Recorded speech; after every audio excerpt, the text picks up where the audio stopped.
اللهم صل على سيدنا ونبينا ومولانا محمد وعلى آل سيدنا ونبينا ومولانا محمد وبارك وسلم عليه. أعوذ بالله من الشيطان الرجيم. بسم الله الرحمن الرحيم.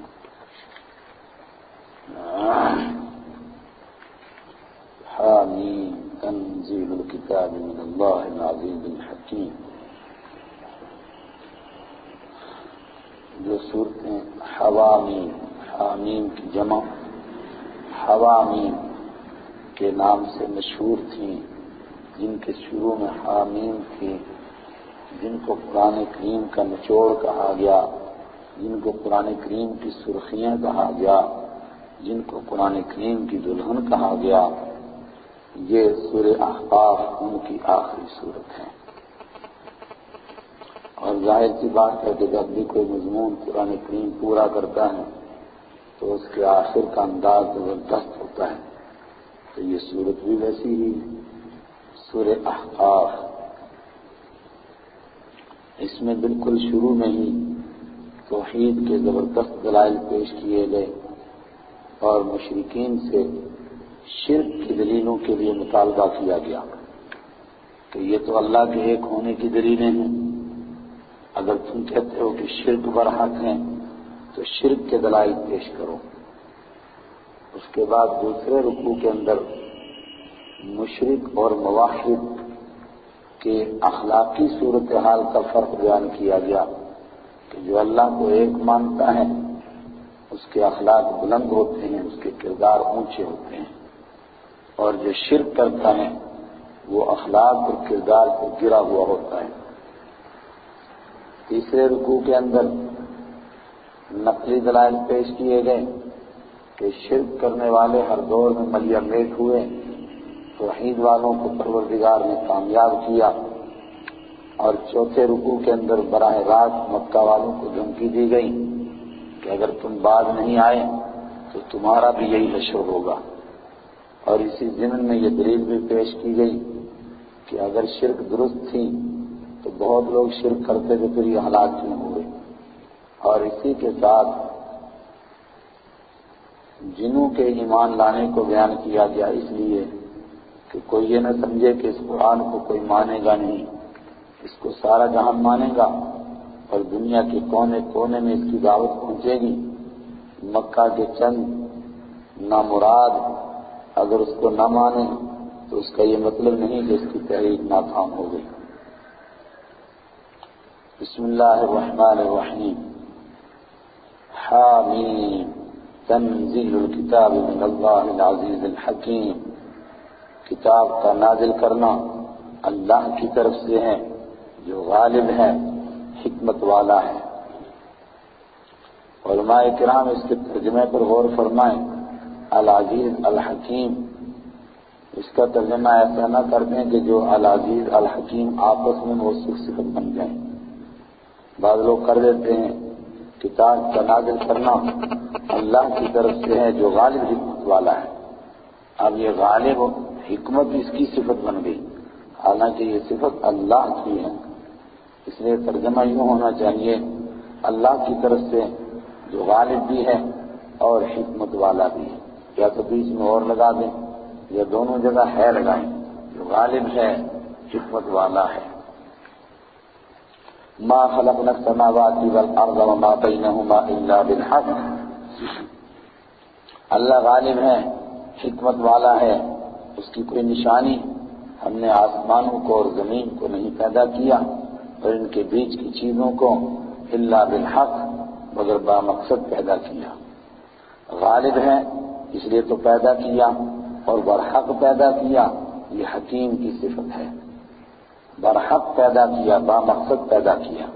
واجل مسمى، اور ایک متعین مدت تک کے لیے پیدا کیا. مدت پوری ہوگی یہ سارا کارخانہ فنا ہو جائے گا. والذین کفروا، اور وہ لوگ جنہوں نے کفر کیا، عما انذروا معرضون، جن چیزوں سے ان کو ڈرایا جاتا ہے وہ ان سے اعراض کرتے ہیں. قل ارأیتم ما تدعون من دون اللہ، توحید کی دلیل مکمل ہوئی۔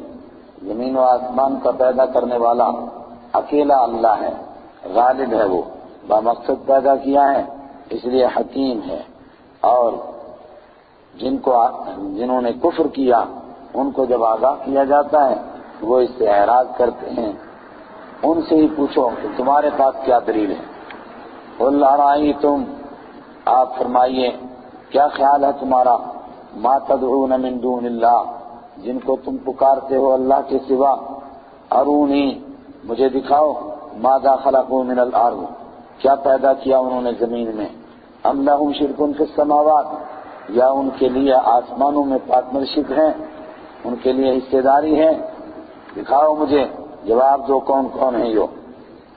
ان کو دکھا نہیں سکتے تو کوئی دلیل پیش کرو ان کے خالق ہونے کی، ان کے زمین و آسمان میں پروردگار کے حصے دار ہونے کی۔ ایتونی بکتاب من قبل ھذا او اثارۃ من علم ان کنتم صادقین، دکھاؤ مجھے، دلیل پیش کرو، کہاں سے؟ ایتونی بکتاب من قبل ھذا، لاؤ میرے پاس کوئی ایسی کتاب، من قبل ھذا، جو اس کتاب سے پہلی ہو اور اس نے بتایا ہو کہ اللہ نے بھی کائنات کو پیدا کیا اور غیر اللہ نے بھی پیدا کیا اور اللہ نے ان کو اپنی خدائی میں شریک کیا، لاؤ دکھاؤ کوئی پرانی کتاب۔ یہی وہ موقع ہے جس کے لیے میں آپ کو کہتا ہوں کسی بھی مذہب کی نام کی کتاب ایسی نہیں دکھائی جا سکتی جس میں خدا کی خدائی کے ساتھ شرکت دکھائی جا سکے یا کائنات کے خالق کسی اور کو بتایا جا سکے۔ یا یہ دکھاؤ، او اثارۃ من علم، یا علم میں سے چلا آ رہا نقل ہونے والا کوئی علم دکھاؤ۔ اثر یاسر، منقول ہونا، دعائے معصورہ، منقول ہونے والی دعائیں، ایسا علم دکھاؤ جو پیچھے سے نقل کیا جا رہا ہے، ان کنتم صادقین، اگر تم سچے ہو۔ یہ ایسا علم جو نقل کیا جا رہا ہے، اس سے کیا مراد ہے؟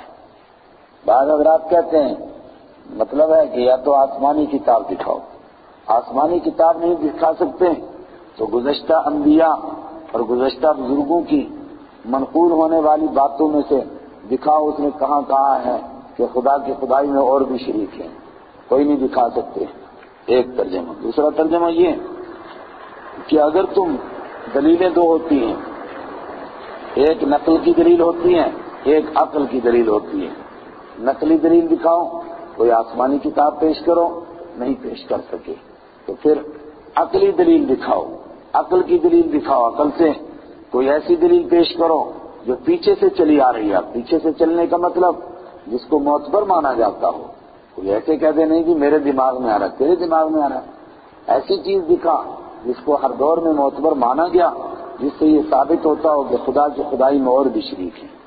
ومن اضل، جب نہیں دکھا سکے، اللہ کا جواب سنو، ومن اضل، اور اس سے بڑا گمراہ کون ہوگا، ممن یدعو من دون اللہ، جو پکارتا ہے ان کو، یدعو من دون اللہ، جو اللہ کے سوا کو پکارتا ہے، کن کو، من، ان کو، لا یستجیب لہ الی یوم القیامہ، لا یستجیب، جو جواب نہیں دے سکتے ہیں لہو اس کے لیے، الی یوم القیامہ، قیامت کے دن تک، ماتھا رگڑتا رہے، مانگتا رہے، ان کو پکارتا رہے، مگر قیامت تک یہ اس کا جواب نہیں دے سکتے ہیں، جواب نہیں دیں گے، ان کی پوجا کر رہا ہے، پھر اس سے بڑا گمراہ کون ہوگا؟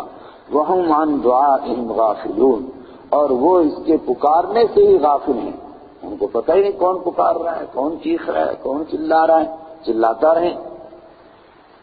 وَإِذَا حُشِرَ النَّاسُ، اور جب لوگ جمع کیے جائیں گے، كَانُوا لَهُمْ أَعْدَاءَ، تو یہ ان کے دشمن ہوں گے، کون؟ جن کو پکار رہا تھا۔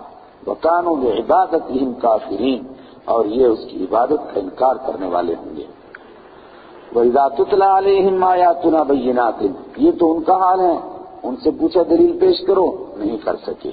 پھر ان کی پوجا کرتے ہیں جو قیامت تک اس کی پوجا اور اس کی دعا سن نہیں سکتے اور قیامت تک اس کا جواب نہیں دے سکتے، وہ اس کی چیخ و پکار سے ہیں بے خبر، مگر ادھر سے جب اس کو دعوت دی جاتی ہے تو اس کا جواب، وَإِذَا تُتْلَىٰ عَلَيْهِمْ آيَاتُنَا، اور جب ان کے سامنے ہماری آیتیں پیش کی جاتی ہیں، پڑھی جاتی ہیں، بینات، اس حال میں کہ وہ واضح ہیں، قال الذین کفروا، کہتے ہیں وہ لوگ جنہوں نے کفر کیا، بالحق، حق کے لیے، لما جاءہم، جب حق ان کے پاس آ گیا، ھذا سحر مبین، یہ تو کھلم کھلا جادو ہے، ھذا سحر مبین، یہ تو کھلم کھلا جادو ہے۔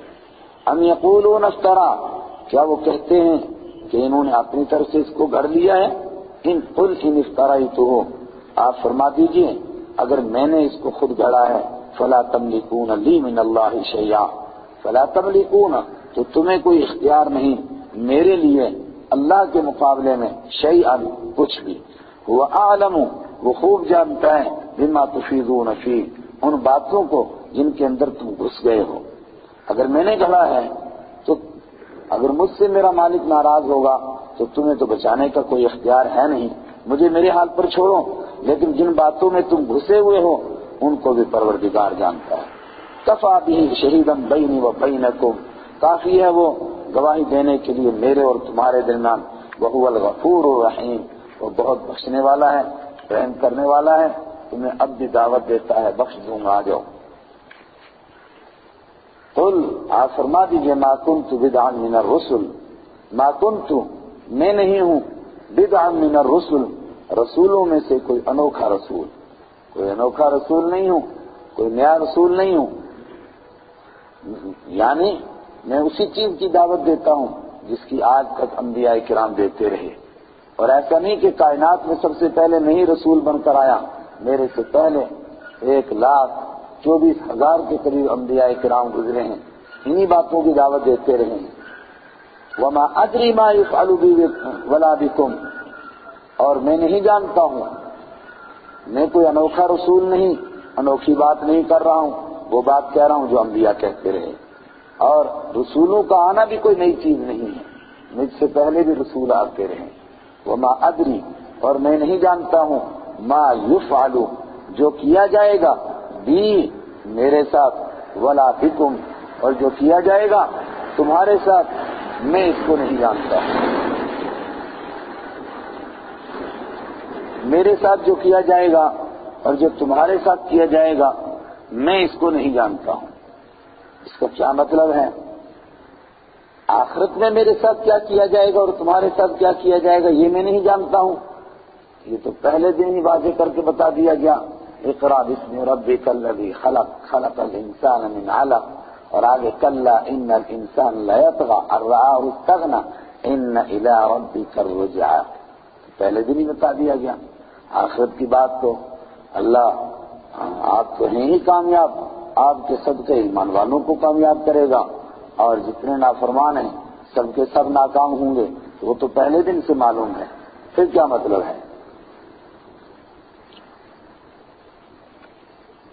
جی ہاں، 2 مطلب بیان کیے گئے اس کے، ایک یہ کہ میرا کام دعوت دینا ہے، اس کے بعد میری تحریک کتنی کامیاب ہوگی اور میرے ساتھ کیا ہوگا، بعد میں شہید کیا جاؤں گا، جس طرح کہ تم دھمکی دیتے ہو اس راستے میں میری جان چلی جائے گی اور یہ اللہ کا دین غالب آئے گا، یا اس سے پہلے اللہ کا دین غالب آئے گا اور پھر میں اس دنیا سے جاؤں گا، اور تمہارے ساتھ کیا کیا جائے گا، یعنی تم پر عذاب نازل ہوگا، یا تمہیں اللہ ایمان کی توفیق عطا فرمائے گا، ما ادری، یہ میں نہیں جانتا ہوں، کیونکہ میں عالم الغیب نہیں ہوں، یہ تو اللہ جانتا ہے، یہ دنیا کے اعتبار سے۔ دوسرا معنی اگر آخرت کے اعتبار سے، سب لوگوں نے نہیں لیا، چند لوگوں نے آخرت کے بارے میں لیا، انہوں نے کہا کہ پھر اس کی تفصیل میں نہیں جانتا ہوں، تفصیل، یہ تو سب کو معلوم ہے کہ ایمان والا کامیاب ہے، غیر ایمان والا ناکام ہے، البتہ ایمان والا کس طرح کامیاب ہوگا، کن کن منزلوں سے گزرے گا، کس طرح وہ سفارش کرے گا، پھر کس طرح وہ اللہ کے ہاں کیسی اس کو مناظر ملیں گے، وہ اس کی تفصیل میں نہیں جانتا ہوں، اتنا جانتا ہوں جتنا قرآن نے بیان کیا ہے۔ اور نافرمان جہنم میں کس طرح جائیں گے، کس طرح پل صراط پر کٹیں گے، گریں گے، وہاں کیسے تڑپیں گے، پھر ان کے ساتھ کیا ہوگا، اس کو اتنا جانتا ہوں جتنا قرآن نے بیان کیا، اس سے زیادہ کی تفصیل میں نہیں جانتا ہوں۔ یہ دو معنی امت نے بیان کیے، لیکن میں آپ کے سامنے یہ آج لایا ترجمہ جو حضرات کہتے ہیں دروغ رہا حافظہ نباشت، جھوٹے کو حافظہ نہیں رہتا ہے۔ جن حضرات کا ایک طرف یہ دعویٰ ہے کہ رسول پاک صلی اللہ علیہ وسلم عالم الغیب ہے، اور ساتھ میں یہ دعویٰ بھی ہے کہ حاضر اور ناظر بھی ہیں، مگر اس مقام پر آ کر کے کیسے پھسلیں، اور بلکہ کہیے کہ شیطان نے پھسلایا۔ خان صاحب کا اپنا ایک رسالہ تھا جو اس سے پہلے کا ہے، اس میں بڑے صاف لفظوں میں تھی یہ بات کہ قیامت کے دن میرے ساتھ کیا ہوگا میں نہیں جانتا ہوں، بخشا جاؤں گا کہ نہیں، استغفر اللہ، اور تم عذاب دیے جاؤ گے یا تم بخشے جاؤ گے میں نہیں جانتا ہوں۔ اس پر اشکال ہوا کہ خان صاحب کیا کہہ رہے ہیں، یہ اتنی بڑی گستاخی اللہ کے حبیب کو نہیں معلوم؟ تو آپ کے صدقے سارے ایمان والوں کو معلوم ہو گیا۔ کہنے لگے نہیں معلوم تھا، پھر کب معلوم ہوا؟ کہنے لگے کہ سورہ فتح میں معلوم ہوا۔ النقی نام کا یہ رسالہ تھا، کہنے لگے سورہ فتح میں معلوم ہوا۔ تو سورہ فتح تو صلح حدیبیہ کے بعد نازل ہوئی ہے، صلح حدیبیہ تو 6 کی ہے، تو 7، 8، 9 اور 10، 4 سال پیچھے بچ گئے بھائی، 7، 8، 9، 10، 10ویں میں آپ دنیا سے تشریف لے گئے تو 4 سال بچ گئے، تو اس کا مطلب نبوت کے بعد 23ویں سال تو آپ چلے گئے، 19 سال تک آپ کو پتہ ہی نہیں چلا کہ بخشا کون جائے گا کون نہیں بخشا جائے گا، جہنم میں کون جائے گا کون نہیں جائے گا۔ استغفر اللہ، یہ کیسی گستاخی کی بات کی، مگر اپنی آنکھ کا تجھے شہتیر بھی نظر نہیں آتا۔ تو میں نے دیکھا وہ رسالہ تو تھا نہیں، میں نے کہا ترجمے میں دیکھتا ہوں، تو ماشاءاللہ ترجمہ آپ سنیے، اس کی تفسیر میں کیا لکھتے ہیں۔ آپ کہیں گے جھوٹ ایسی بات ہو سکتی ہے؟ جی ہاں، بالکل ایسے ہوتی ہے۔ ایسے آدمی سے جو راہ اعتدال پر نہ چلنا چاہے اللہ تعالیٰ پھر ایسی باتیں کہلواتا ہے۔ مرزا قادیانی کہتا ہے، سارے آج بھی قادیانی جھگڑا کر رہے ہیں کہ عیسیٰ علیہ السلام زندے آسمان پر نہیں جا سکتے ہیں، مگر حضرت موسیٰ علیہ السلام کے لیے قادیانی لکھ کیا کہ موسیٰ علیہ السلام زندہ آسمان پر چلے گئے تھے اور وہ آج بھی وہاں زندہ ہیں، کھاتے پیتے ہیں۔ اس کو کہا بھائی جن کو قرآن بیان کر رہا ہے، حدیث بیان کر رہی ہے، اس کو تو تم مانتا نہیں، ان کا نمبر آیا تو کہتا ہے زندے کیسے آسمان پر جا سکتے ہیں؟ اس فضا کے اوپر ایک آگ کا خول ہے، اس کو انہوں نے کیسے کراس کیا ہے؟ اس کے بعد ایک ایسا خول ہے، اس کو کیسے کراس کیا ہے؟ اور پھر ایک خاکی جس میں عنصری کے ساتھ وہاں زندہ کیسے رہ سکتا ہے؟ وہ کمبخت وہ نہیں رہ سکتے جن کو قرآن بیان کر رہا ہے، مگر وہ لکھ کیا موسیٰ علیہ السلام رہ سکتے ہیں وہاں، دیکھو کیسے، حالانکہ موسیٰ علیہ السلام کے لیے نہ کہیں قرآن کہہ رہا ہے نہ کہیں حدیث کہہ رہا ہے۔ سنیے یہ ترجمہ، وَمَا أَدْرِ مَا يُفْعَلُ بِي وَلَا بِكُمْ، اور میں نہیں جانتا میرے ساتھ کیا کیا جائے گا اور تمہارے ساتھ کیا کیا جائے گا۔ ترجمہ بالکل یہی ہے۔ اب اس کے اوپر 23 نمبر ان کا حاشیہ ہے، یہ بھی سنیں۔ اس کے معنی میں مفسرین کے چند قول ہیں، پتہ نہیں کون کون سے قول ہیں۔ ایک تو یہ ہے کہ قیامت میں جو میرے اور تمہارے ساتھ کیا جائے گا وہ مجھے معلوم نہیں، یہ مانا ہوں تو یہ آیت منسوخ ہے۔ کس سے منسوخ ہے؟ منسوخ کے مطلب اس کے بعد دوسری آیت نازل ہوئی تو یہ منسوخ ہو گئی۔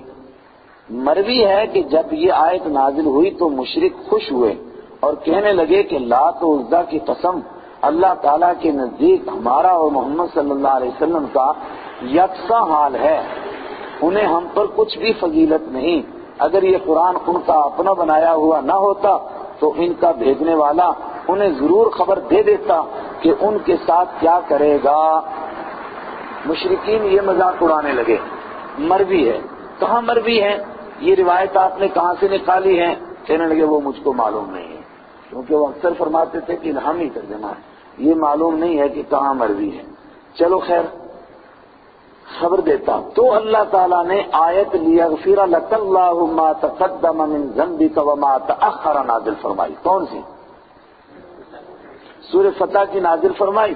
صحابہ نے عرض کیا یا نبی اللہ صلی اللہ علیہ وسلم، حضور کو مبارک ہو، تو آپ کو تو معلوم ہو گیا کہ آپ کے ساتھ کیا کیا جائے گا، یہ انتظار ہے کہ ہمارے ساتھ کیا کرے گا۔ اس پر اللہ تعالیٰ نے یہ آیت نازل فرمائی لِيُدْخِلَ الْمُؤْمِنِينَ وَالْمُؤْمِنَاتِ جَنَّاتٍ تَجْرِي مِن تَحْتِهَا الْأَنْهَارُ. سبحان اللہ. اب پتہ چلا کہ یہ ہوگا، لیکن ایک اور مزے کی بات سنا.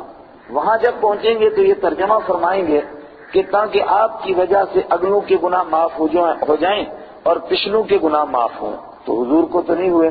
یہاں کہہ رہے ہیں کہ حضور کو نہیں معلوم تھا میرے ساتھ کیا ہوگا، مگر وہ آیت نازل ہوئی تو پتہ چل گیا کہ میرے ساتھ کیا ہوگا. اس کا مطلب یہی نکلا نا کہ میرے گناہ، میرے ذنب معاف ہو گئے. لیکن وہاں پر کہیں گے کہ نہیں، حضور کے ذنب نہیں، یہ باقی لوگوں کے ذنب ہیں. دروغ را حافظہ نباشت، جھوٹ بولنے والے کو یادداشت نہیں رہتی ہے. یہاں سے وہاں تک پہنچے، وہاں بھول کے جا کے میں پیچھے کیا لکھ کر آیا ہوں ایک ہی پارے کے اندر. سبحان اللہ. جب وہاں پہنچیں گے وہاں بتائیں گے. کہتے ہیں یا تو یہ قول ہے، دوسرا قول ہے. کہہ رہے تھے نا بہت قول ہے، ایک تو ہو گیا قول، یہ آپ نے سن لیا، الیاذ باللہ. یہ ہو سکتا ہے کہ 19 سال تک پیغمبر کو یہ پتہ ہی نہیں چلا کہ میں بخشا جاؤں گا کہ نہیں بخشا جاؤں گا. 19 سال تک. اللہ اکبر. الامان والحفیظ. کیسے گستاخی اور کیسے نعوذ باللہ بے ادبی کا جملہ، بلکہ ضلالت اور گمراہی کا جملہ. دوسرا قول آیت کی تفسیر میں یہ ہے کہ آخرت کا حال تو حضور کو اپنا بھی معلوم ہے، مومنین کا بھی معلوم ہے، مکذبین کا بھی معلوم ہے. تو معنی یہ ہے کہ دنیا میں کیا کیا جائے گا یہ معلوم نہیں. پھر عالم الغیب کیسے رہے؟ عالم الغیب والشہادہ، عالم الغیب ہے، لیکن کہتے ہیں کہ دنیا میں کیا معلوم ہوگا یہ حضور صلی اللہ علیہ وسلم کو معلوم نہیں. تو نہ اپنا معلوم اور نہ ان کا معلوم. جی تو بھی یہ آیت اب منسوخ ہو چکی ہے. پہلی بات تو یہ ہے کہ یہ منسوخ آپ ہی کو معلوم ہوا. آج تک جن لوگوں نے 500 آیتیں منسوخ مانی تھیں ان کی لسٹ میں بھی یہ نہیں آئی تھی. یہ ماشاءاللہ آپ ہی کو معلوم ہوا. حضرت شاہ ولی اللہ نے لاسٹ میں آ کر کے 5 آیتوں پر بس کر دی کہ اس کے آگے کوئی آیت منسوخ نہیں ہے. سبحان اللہ. آپ نے لسٹ میں اضافہ فرمایا ہے، اجتہاد ہے. تو بھی آیت منسوخ ہے. پھر کس سے منسوخ ہے؟ یظہرہ علی الدین کلہ وما کان اللہ لیعذبہم وانت فیہم. اچھا یہ اس سے منسوخ ہے. وہ آیت نازل ہوئی کب؟ سورہ انفال کی، بدر میں نازل ہوئی. اور بدر کب پیش آیا؟ آپ 13 سال مکہ میں رہے، 2 سال مدینہ میں رہے، دوسرے سال پیش آیا. اس کے مطلب کہ 13 اور 2 15ویں سال جا کر حضور کو معلوم ہوا کہ ایمان والے غالب آئیں گے یا بے ایمان غالب آئیں گے. دیکھیے سبحان اللہ. اور جب وہاں جائیں گے وہاں کیسے گل کھلائیں گے. یہاں خود کہہ رہے ہیں کہ اس آیت کی وجہ سے، اس کا مطلب اس کا تعلق کس سے ہے؟ ایمان والوں سے کہ حضور سے؟ بھئی حضور صلی اللہ علیہ وسلم سے. مگر وہاں جا کر کے اس کو ادھر ٹھوک دیں گے. سبحان اللہ و بحمدہ سبحان اللہ العظیم. جی آیت کے صحیح معنی یہی ہے کہ کل کیا ہوگا یہ میں نہیں جانتا ہوں، یہ تو اللہ جانتا ہے. اور قیامت کے بعد جہاں تک بات ہے، وہاں جن لوگوں نے یہ تفسیر کی بھی انہوں نے صرف اتنا کہا کہ اس کی تفصیلات، اور تفصیلات جو دیکھنے سے حاصل ہوتی ہیں، جو قرآن نے بیان کر دی وہ تو بیان کر دی. اس سے کوئی شک کر سکتا ہے؟ الامان والحفیظ کتنا بیان ہوا اس سے پہلے. ان اتبع الا ما یوحی الی، میں نہیں چلتا ہوں پیچھے الا ما یوحی الی، مگر جو میری طرف وحی کیا جاتا ہے. وما انا الا نذیر مبین، اور میں نہیں ہوں مگر کھلم کھلا ڈرانے والا. اور ایک تیسری تفسیر جو بالکل بات سمجھ میں آئے گی وہ یہ ہے ان اتبع الا ما یوحی الی، جو میری طرف وحی کیا جاتا ہے میں وہ مانتا، اس کے پیچھے چلتا ہوں. اور میں ذاتی طور پر جانتا ہوں کل کیا ہوگا اور قیامت کے دن کیا ہوگا یہ میں نہیں جانتا ہوں، اللہ مجھے بتاتا ہے.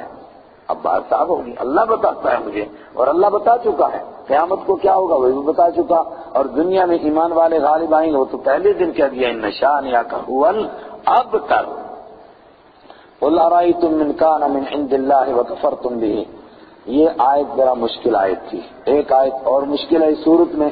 ہر صورت میں کچھ مقام اہم ہوتے ہیں سمجھنے کے اعتبار سے، یہاں بھی ہے، سورہ فتح میں بھی آئیں گے. قل ارأیتم، آپ فرما دیجئے کیا خیال ہے تمہارا، ان کان من عند اللہ، اگر یہ قرآن اللہ کی طرف سے ہوا، فرض کرو، تم تو مانتے ہی نہیں ہو لیکن فرض کرو اگر اللہ کی طرف سے ہوا، وکفرتم بہ، اور تم نے اس کا انکار کیا، اور آگے کا بھی جوڑو، واستکبرتم، اور تم نے تکبر کیا، پھر کیا ہوگا؟ اگر ایسا ہوا لظلمتم، تو پھر تم نے ضرور ظلم کیا. فإنکم انتم الظالمون، پھر تم ہی واقعتاً ظالم ہیں، یہ چھپا ہوا ہے، جلالین وغیرہ نے نکالا۔ تم ظالم ہو اگر قرآن اللہ کی طرف سے ہے اور تم کفر کر رہے ہو اور اس کے مقابلے میں اکڑ رہے ہو تو پھر تم ظالم ہو۔ اور سنو، ان اللہ لا یہدی القوم الظالمین، ظالموں کو اللہ کبھی ہدایت نہیں دیتا ہے۔ اب بیچ کے جملے کو دیکھ لیجئے، اگر یہ قرآن اللہ کی طرف سے ہوا جس کا تم نے انکار کیا ہے اور جس کے ساتھ تم نے تکبر کیا ہے، حالانکہ اگر اللہ کی طرف سے ہوا، اگر اتنا ہی رہتا تو کوئی کہہ سکتا کہ نعوذ باللہ شک تھا کہ ہے اللہ کی طرف سے نہیں، بیچ میں ایک تنبیہ کر دی کہ ہے اللہ کی طرف سے۔ کیسے پتا چلا؟ وَشَهِدَ شَاهِدٌ مِّن بَنِي اسرائیل، اور بنی اسرائیل میں سے گواہی دینے والا گواہی دے چکا ہے علی مثلہ۔ اب مثلہ زائد ہے، اگر اس کا مطلب بنی اسرائیل میں سے گواہی دینے والا گواہی دے چکا ہے، کون؟ وہ صحابہ جو بنی اسرائیل میں سے ایمان لائے تھے، وہ گواہی دے چکے ہیں اس کی صداقت پر علی مثلہ، لیکن مثل زائد ہے۔ آپ کہیں گے زائد کیسا ہے؟ لیس کمثلہ شیء، وہاں پر بھی مثل کیا ہے؟ بولو نا، زائد ہے کہ اگر زائد نہ ہو تو پھر مطلب کیا نکلے گا کہ اللہ کے جیسا نہیں بلکہ اللہ کے مثل کے جیسا کوئی دوسرا نہیں، یعنی ایک تو ہے اللہ کا مثل، البتہ اس کے جیسے اور نہیں ہو سکتے ہیں نہ، وہاں مثل کیا ہے؟ زائد ہے۔